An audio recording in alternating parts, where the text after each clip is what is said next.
Again so दोस्तों, आज की कहानी जो एक्सप्लेन करने जा रहे हैं उसका नाम है आइलैंड पार्ट 2।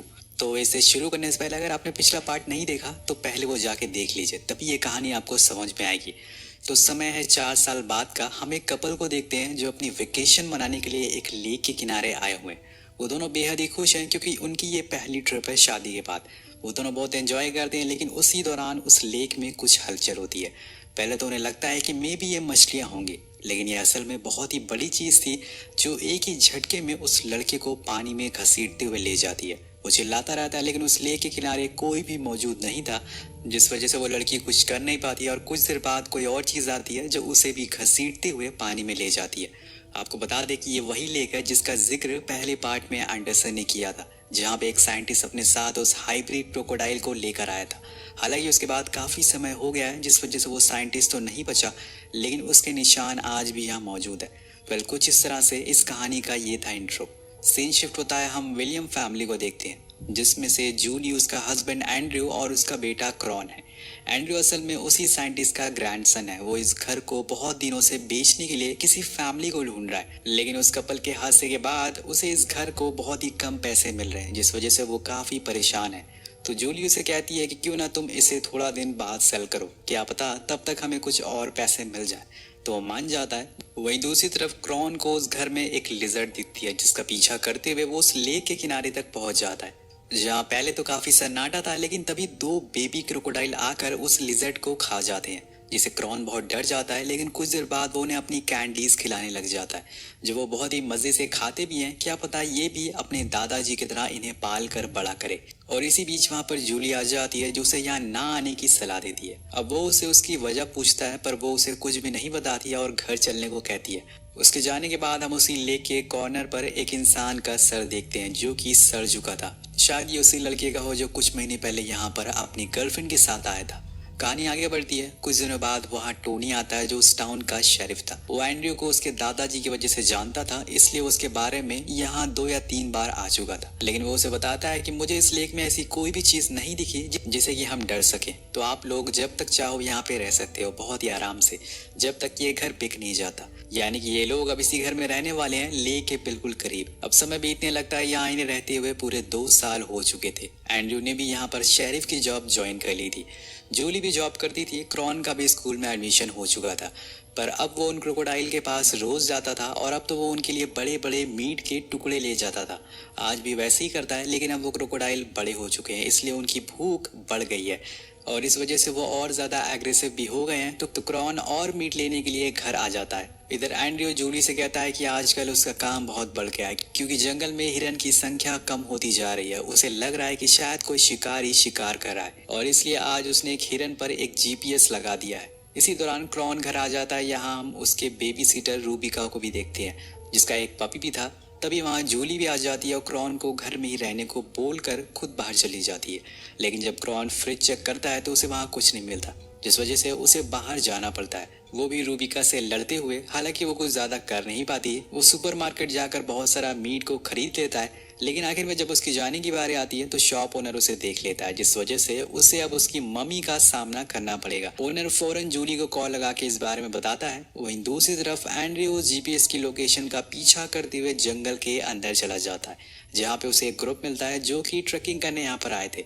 वो उनसे बातें करता है और उन्हें उस लेक के पास जाने को मना करता है, जिसके बाद वो उन्हें लेकर उसी जीपीएस का पीछा करते हुए सीधा लेक के पास पहुंचता है, जहाँ उसे हिरन का सिर्फ सर मिलता है। पूरा शरीर गायब था। उसकी ऐसी हालत देखकर वो समझ जाता है कि ये किसी शिकारी का काम नहीं, बल्कि कोई और है जो हिरन को खा रहा है। उधर हम जूली को देखते हैं, जो क्रॉन की ऐसी हरकत पर उसे बहुत सुनाती है और उसे पूछती है कि आखिर वो इतने सारा मीट का क्या करेगा। तो कहता है कि मुझे खाने का मन कर रहा था, इसलिए मैंने ले लिया। अब सब लोग को यहाँ पर छोटे बच्चे की शरारत लगती है, इसलिए वो उसे जाने देते हैं। पर अब जूली को मीट तो बाई करना ही पड़ेगा, जिसके बाद ये सारी बातें वो एंड्रयू को कॉल करके बताती है, जो हंसते हुए कहता है कि आखिर बेटा किसका, मीट तो मुझे भी बहुत पसंद है। लेकिन आखिर में वो सभी को वार्निंग देता है कि तुम लोग घर से ज्यादा बाहर मत निकलना, लेक की तरफ तो बिल्कुल मत आना। यही बात वो ग्रुप को भी बताता है, यहाँ से दूर चले जाओ, यहाँ पे थोड़ा खतरा है। लेकिन वो ग्रुप के बंदों को देख कर लग नहीं रहा था कि ये उसकी बात बात मानने वाले हैं। इसके बाद वो टोनी को बुलाता है और उसे इस हिरन वाले हादसे के बारे में बताता है और कहता है कि मुझे लगता है कि अभी भी कुछ क्रोकोडाइल इस लेक में हैं, हमें दोबारा से चेक करना पड़ेगा। पर वो कहता है कि ऐसा कुछ नहीं है, मैंने इसे कई बार चेक करा है। लेकिन एंड्रयू उसकी बात नहीं सुनता और दोबारा से चेक करने को बोलता है। तो दोनों पुलिस स्टेशन जाते हैं। सीन शिफ्ट होता है एक शिकारी ग्रुप पर जिसकी हेड थी मोनिका। वो अपने टीम मेंबर के साथ डिस्कस कर रही होती कि अब उन्हें शिकार के लिए कहाँ जाना है, क्योंकि कई दिनों से उन्होंने कोई बड़ा शिकार नहीं करा है। वहीं पुलिस स्टेशन से टोनी एंड्रयू को कुछ हथियार साथ ले जाने को कहता है, क्योंकि मे भी कोई चीज़ उन पर हमला कर दे। उधर घर पे क्रॉन आता है जो फ्रिज से मीट लेकर बाहर जाने लगता है, लेकिन रूबिका उसे रोकती है, पर वो रुकता नहीं है, तो वो भी उसके पीछे पीछे जाने लगती है। अभी वो उन क्रोकोडाइल के पास पहुंच जाता है और उन्हें खिलाने लगता है, लेकिन तभी वहां रूबिका का पपी आ जाता है, जिसे वो क्रोकोडाइल पल में ही खा जाता है। और ये देखकर क्रॉन बहुत ज्यादा डर जाता है और भागते हुए घर आने लगता है, लेकिन उसके पीछे भागती हुई रूबिका जंगल में गिर जाती है। अब वो उड़ के वहां से आगे बढ़ती कि तब तक वहां एक क्रोकोडाइल आ जाता है और उस पर हमला कर देता है। पर तब तक क्रॉन घर पहुंच चुका था, लेकिन उसके शर्ट पे खून लगा देख जूली घबरा जाती है और इस बारे में पूछने लगती है कि तभी वहां रूबिका भी आ जाती है, जिसके एक हाथ पूरी तरह से कुचला हुआ था। उसकी ऐसी हालत देखकर वो दोनों बहुत ही ज्यादा घबरा जाते हैं। और इधर उन शिकारी ग्रुप के पास एक ब्रैड नाम का लड़का आता है जो उन्हें हायर करना चाहता था ताकि वो उसकी गर्लफ्रेंड को ढूंढ सके और उस जंगल में जाएं, जो कि अपने दोस्तों के साथ वहीं पे मौजूद है। इधर घर पे जूली देखती है कि उसके घर के बाहर वो दो क्रोकोडाइल आ चुके हैं। वो घबराते हुए एंड्रयू को कॉल लगाती है, लेकिन नेटवर्क ना होने की वजह से वो सही से बात नहीं कर पाती। पर एंड्रयू समझ जाता है कि जूली मुसीबत में है। दूसरी तरफ वो ग्रुप अब मजे कर रहा था, उन्होंने एंड्रयू की बात नहीं मानी थी और उसी लेक में डुबकियां मार रहे थे। लेकिन दूसरी तरफ उनका एक दोस्त चार्ली जंगल को एक्सप्लोर करने के लिए घूम रहा होता है कि तभी एक क्रोकोडाइल आकर उसे घसीटते हुए ले जाता है। उसके पास इतना भी समय नहीं था कि वो अपनी चीख से दोस्तों को बुला सके। इसका पत्ता तो साफ हो गया था। सीन कट होकर पहुंचता है दूसरे शिकारियों पे जो अब ब्रैड की गर्लफ्रेंड को ढूंढने के लिए लेक के पास जा रहे होते हैं। पर बीच में ही मोनिका को एक डियर दिख जाता है, जिसका शिकार करने के लिए वो बंदूक उठा लेती है। पर उसी टाइम ब्रैड को भी कुछ दिखता है और वो था क्रोकोडाइल। वो फौरन बोट को रोकने को कहता है, लेकिन इतनी देर में वो एक टक्कर मारता है जिससे उस बोट पे सारे लोग पानी में गिर जाते हैं। वहां से भागने के लिए किनारे तक आने लगते हैं, लेकिन उसी में मोनिका का बॉयफ्रेंड पानी में ही रह जाता है। फिर क्या होना था, पानी सफेद की जगह लाल हो जाता है और ये लोग बस देखते ही रहते हैं। अब यहाँ मोनिका ब्रैड पे बहुत चिल्लाती है, क्योंकि उसी की वजह से वो यहाँ पे आई थी और उसने अपने सबसे करीबी को खो दिया है। जिस वजह से उन लोगों में बहस होना शुरू हो जाती है, तो ब्रैड को धक्का दे देती है और वो जाकर गिरता है एक सड़ी हुई लाश के पास, जो असल में चार्ली की थी। ब्रैड चार्ली को पहचान लेता है क्योंकि वो उसकी गर्लफ्रेंड का दोस्त था और उसके ग्रुप का एक मेंबर भी था। लेकिन उसके ग्रुप वालों को बड़ी देर के बाद इस बात का अंदाजा होता है कि चार्ली को कहीं दिखाई नहीं दे रहा है, तो वो उसे ढूंढने के लिए जंगल की तरफ जाते हैं, जिसमें ब्रैड की गर्लफ्रेंड भी थी। उसके साथ एरन भी होता है जो उसे सच बता देता है कि जो भी उसने ब्रैड के बारे में उसे बताया था वो सब झूठ था। वो असल में उसे लाइक करता है, इसलिए वो उसके साथ इस ट्रिप पर आया था ताकि वो उसके करीब आ सके। लेकिन इस बात से ब्रैड की गर्लफ्रेंड को कुछ खास खुश नहीं होती, तो वहां से चली जाती है। वहीं दूसरी तरफ ब्रैड चार्ली की लाश पे अपनी जैकेट रख देता है और फिर वो लोग उसकी गर्लफ्रेंड को ढूंढने के लिए निकल जाते हैं। वेल, इस कहानी पे 3 लोग के ग्रुप फंसे हुए हैं और रीजन बस एक ही है, ये लेक। उधर एंड्रयू की फैमिली फंसी है, दूसरी ओर वो ग्रुप फंसा हुआ है और यहाँ पे ये शिकारी लोग अटके हुए हैं। देखते हैं कि कौन अपने काम में सफल हो पाता है। ग्रुप की एक लड़की अभी भी लेक के किनारे हुई बैठी हुई है कि तभी उसके सामने एक हिरन दिखता है जिसकी वो फोटो क्लिक करने लगती है। लेकिन उसी दौरान वहां एक क्रोकोडाइल आ जाता है और उसे भी अपने साथ ले जाता है और आज क्रोकोडाइल की सही दावत होने वाली है। और उसकी आवाज एंड्रयू और टोनी सुन लेते हैं क्योंकि वो दोनों उसी लेक में मौजूद थे, ये चेक करने के लिए कि क्या सच में कुछ है या फिर नहीं। उस लड़की की आवाज सुन के फौरन अपने घर की तरफ बोट को मोड़ देते हैं क्योंकि वो लेक सबसे करीब वहीं पर था। इधर जूली क्रॉन से कहती है कि वो फौरन एंड्रयू को कॉल करके सब कुछ बताए, लेकिन उसका कॉल ही नहीं लग रहा था। पर सही मौके पे वो लोग एंड्रयू को लेक में देख लेते हैं और वहीं से चिल्लाना शुरू करते हैं और एंड्रयू भी उन्हें देख लेता है। वहां क्रोकोडाइल भी मौजूद थे। अब वो फौरन अपने साथ लाए बंदूक से उन्हें मारना शुरू कर देते हैं, लेकिन वो क्रोकोडाइल इतने ताकतवर थे कि उन पर गोलियों का असर ही नहीं हो रहा था। उल्टा वो उनकी बोट को ही तोड़ देते हैं, जिससे एंड्रयू और टोनी पानी में गिर जाते हैं और इन्हें फौरन बाहर निकलना होगा, वरना वो उनका शिकार बन सकते हैं। वेल, एंड्रयू तो जैसे तैसे करके अपने घर पहुंच जाता है, लेकिन टोनी अभी भी पानी में ही था। वो जल्दी स्विम नहीं कर पाता, जिस वजह से क्रोकोडाइल उसके पीछे आ जाता और अहम मौके पर वो उसके मुंह पर लकड़ी फंसा देता है, जिससे कि उसकी जान जाते जाते बचती है और वो पानी से बाहर आ जाता है और भागते हुए एंड्रयू के घर जाता है। लेकिन ये क्रोकोडाइल इतने खतरनाक हो चुके थे कि अब वो इनके घर की खिड़कियों को भी तोड़ देते हैं और अंदर आने की कोशिश करते हैं, लेकिन सही मौके पे ये दोनों वहां पहुंचकर उन्हें बचा लेते हैं। वही टोनी को अब यकीन हो चुका था कि सच में इस लेक में कुछ तो है, पर एंड्रयू कहता है कि ये तो देखने में क्रोकोडाइल तो बहुत ही बड़े लग रहे हैं, आखिर ये इतने सालों तक क्या खाकर जिंदा रह पाए। तब जूली क्रॉन से कहती है कि तुम ही बता दो। वो अपने डैड को सच बताता है कि वो पिछले 2 सालों से इन्हें खाना खिला रहा है। अब आप लोग मुझे टाइम नहीं देते थे, जिस वजह से मैंने उन्हें ही अपना दोस्त बना लिया, पर मुझे ये नहीं पता था कि ये इतने बड़े हो जाएंगे। अब ये सुनकर उसके डैड उस पर बहुत गुस्सा होते हैं और अपनी ही बेटी पर चिल्लाने लगते हैं, लेकिन थोड़ी देर बाद उन्हें समझ आ जाता है कि किस चीज का कोई भी फायदा नहीं है। अब उन्हें कुछ ना कुछ करना ही पड़ेगा, वरना ये सबको मार डालेगा।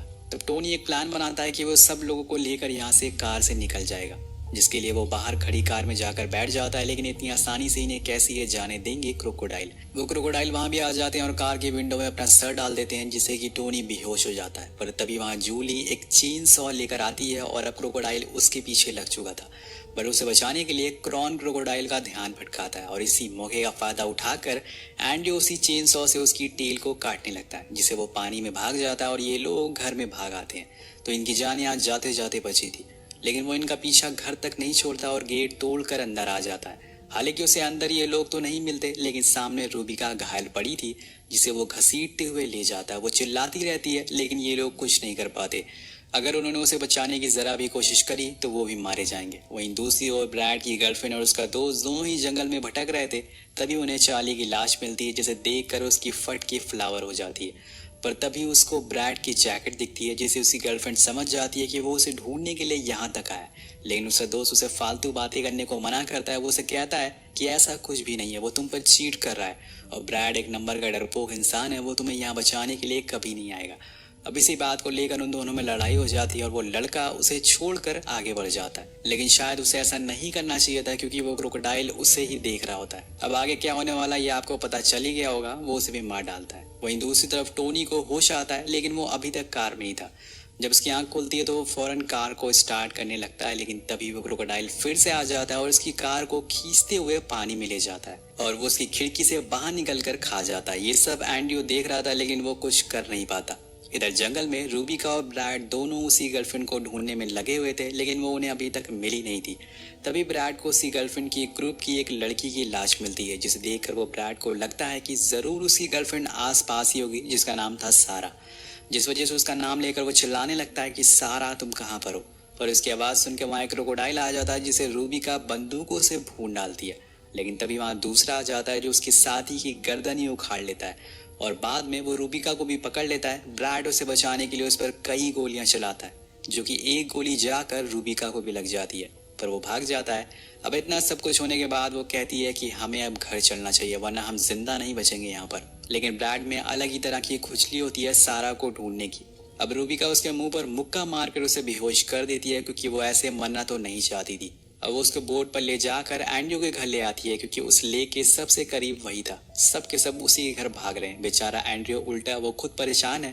वो घर पहुंचकर सभी को अपनी कहानी बताती है, तो ब्रैड कहता है कि वो जा रहा है सारा को ढूंढने के लिए, लेकिन एंड्रयू उसे ऐसा करने से मना करता है, क्योंकि अब तक तो वो मर चुकी होगी। पर ये बंदा नहीं रुकने वाला था, ये अपनी बंदी को ढूंढ कर ही रहेगा। वो बोट को लेकर निकल जाता है। अब इसकी किस्मत अच्छी होती है कि उसको सारा मिल जाती है। फाइनली ट्रू लव मिल गया। वो बोट लेके फौरन उसके पास जाता है, लेकिन तभी वहां एक क्रोकोडाइल आ जाता है, जो इन दोनों को देख लेता है। अब सारा को बचाने के लिए वो खुद उसके सामने जाकर खड़ा हो जाता है और मारा जाता है। इधर घर में क्रोकोडाइल घुस चुका था, लेकिन रूबिका उसे मार डालती है, जिसके बाद सभी फौरन बोट लेके टाउन जाने लगते हैं। तभी वहां सारा भी आ जाती है, जो उन्हें ब्रैड के बारे में बताती है, जैसे कि हम जानते हैं वो मर चुका है।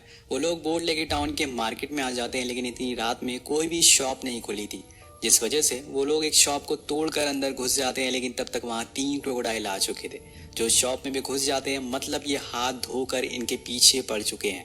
उन्हें देखकर एंड्रयू फौरन शॉप के बैक डोर को ओपन करता है, पर वो जाम था, जिस वजह से ओपन नहीं होता, जिस वजह से वो नहीं खुलता। वहां रूबिका के पास क्रोकोडाइल आ चुका था। वो पहले से ही जख्मी हालत में थी, ऊपर से ये और आ गया।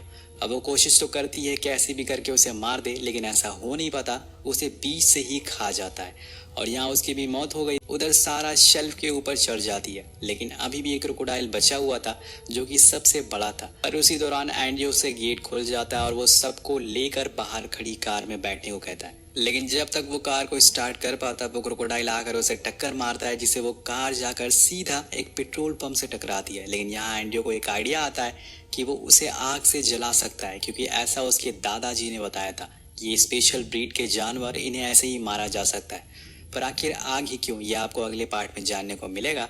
वेल अब एंड्रयू फौरन उसके ऊपर पेट्रोल फेंकता है और फिर वहां आग लगा देता है, जिससे कि एक बहुत ही बड़ा धमाका होता है और फाइनली वो क्रोकोडाइल मारा जाता है। समय बीत जाता है। एंड्रयू ने अपनी शेरिफ की जॉब छोड़ दी थी, वो अब टूर गाइड बन गया था, जिससे वो वहां आने वाले टूरिस्ट को उस लेक के बारे में बताता है। उसे तो यही लग रहा था कि उस लेक में ऐसा कुछ नहीं है, लेकिन उसके जाने के बाद हम उसी लेक में एक फोन देखते हैं जो शायद किसी का हो, या फिर जो उस लेक में मरा हो उसका हो, क्योंकि अब यहाँ हमें उस लेक में कुछ बेबी क्रोकोडाइल देखने को मिलते हैं और एक बड़ा वाला अभी भी मौजूद था। पर आखिर वो क्या करेगा? क्या क्रॉन अब उसे अपना दोस्त बना लेगा या फिर साइंटिस्ट आकर उन्हें यहाँ से ले जाएंगे? ये सब आपको पार्ट 3 में देखने को मिलेगा। वेल इस वीडियो पे एम करते हैं 500 कमेंट का, तो 500 कमेंट जरूर करिएगा, जिसके बाद हम पार्ट 3 लेकर आएंगे। और ये कहानी आपको कैसी लग रही है ये भी हमें जरूर बताएगा। मिलते हैं आपसे अगली वीडियो में। Thank you so much watching. Peace out.